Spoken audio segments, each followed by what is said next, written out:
মূলাটা দিই। খবরদার মূলা কি লিখে দাও। আমাকে এলাকায় আমাকে পাশের বাড়ি এই মূলা খাওয়ালে তালাক হয়ে গেছে। খাইলে পরিবেশ দূষণ হয়, শব্দ দূষণ হয়।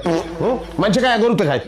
আচ্ছা মূলা খাওয়া লাগবো না, তুই কচু শাক। কে কচু শাক খাবো কি লিখি? আমার কি সমস্যা কি? আমি কি তৃণমূলজি?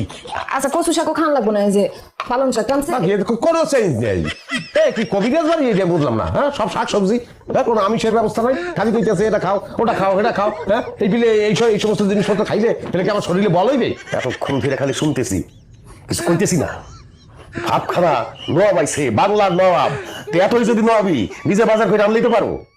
নবাবে কোনোদিন বাজারে গেছে? সিরাজদুল্লাহ বাজারে গেছে না টিপু সুলতান মাছ বাজারে গেছে? কোন নামে এটা তুলনা দেবে।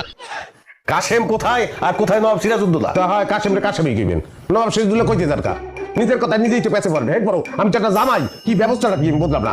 যাই দেখেন কি পানির মধ্যে ভুলে ডাল দিয়ে হেলাইছে। এত